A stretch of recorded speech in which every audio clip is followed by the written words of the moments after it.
एक बार भगवान गौतम बुद्ध एक वन से गुजर रहे होते हैं। बुद्ध देखते हैं कि 3 व्यक्ति उनकी ओर दौड़े हुए चले आ रहे हैं। वे भगवान बुद्ध के पास पहुंचकर पूछते हैं, क्या आपने इधर से किसी स्त्री को भागते हुए देखा है? भगवान बुद्ध ने कहा, नहीं, इधर से मैंने किसी भी स्त्री को भागते हुए नहीं देखा है। इस पर भगवान बुद्ध पूछते हैं, परंतु तुम तीनों इतना परेशान क्यों हो? इस पर उन तीनों ने कहा, वो स्त्री एक डायन थी, वो हमारा सारा धन लेकर भाग गई। बुद्ध ने कहा, अकारण ही वो तुम्हारा धन लेकर भाग गई? उन्होंने कहा, अकारण तो नहीं, हम तीनों उसे आमोद प्रमोद के लिए लेकर आए थे, लेकिन उसने हम तीनों को मदिरा पिला पिलाकर बेहोश कर दिया और वो हमारा धन लेकर भाग गई। इस पर भगवान बुद्ध मुस्कुराते हुए कहते हैं, अच्छा है, उसने तुम्हारा कुछ बोझ हल्का कर दिया। ये सुनकर उन तीनों में से एक व्यक्ति को क्रोध आ जाता है और वो गुस्से में चिल्लाकर भगवान बुद्ध से कहता है, अरे तुम हमारा उपहास उड़ा रहे हो, तुम्हें पता भी है कि वो धन कितना था? उस व्यक्ति को ये बात पता नहीं थी कि भगवान गौतम बुद्ध बुद्ध बनने से पहले एक राजा के पुत्र थे, जिनके पास धन की कोई सीमा ही नहीं थी। बुद्ध कहते हैं, वो स्त्री तो अभी भी तुम्हारा सबसे कीमती धन लूट रही है और तुम कुछ भी नहीं कर पा रहे। उन तीनों ने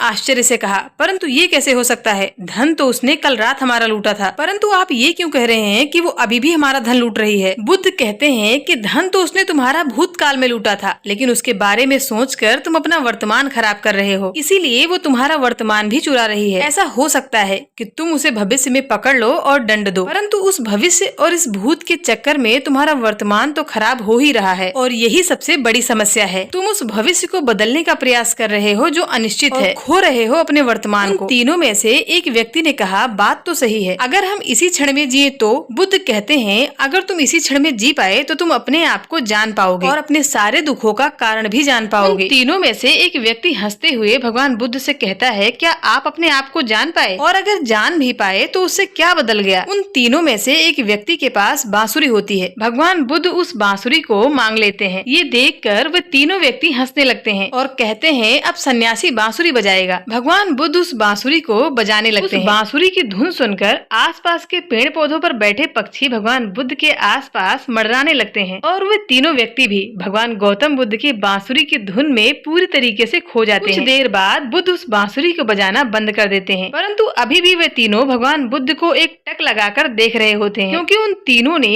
आज से पहले बांसुरी की इतनी मधुर धुन कभी नहीं सुनी। वे तीनों भगवान बुद्ध से पूछते हैं, आप इतनी मधुर बांसुरी कैसे बजा पाते हैं? बुद्ध कहते हैं, अगर तुम भी इतनी मधुर बांसुरी बजाना चाहते हो तो बांसुरी पर ध्यान न लगाकर अपने आप पर ध्यान दो, अपने जीवन पर ध्यान लगाओ, अपने आप को जानने पर ध्यान लगाओ। यदि तुम अपने आप को जान सके तो बांसुरी अपने आप ही मधुर बजेगी। ये कहते हुए भगवान बुद्ध उनकी बांसुरी को वापस करके वहाँ से चलने लगते हैं। उनमें से एक व्यक्ति दौड़कर भगवान बुद्ध के पैर पकड़ लेता है और कहता है, मुनिवर, क्या आप मुझे बांसुरी बजाना सिखाएंगे? बुद्ध कहते हैं, अवश्य, परंतु मैं तुम्हारा सारा अहंकार छीन लूंगा, मंजूर है? और वे व्यक्ति भगवान बुद्ध का शिष्य बन जाता है।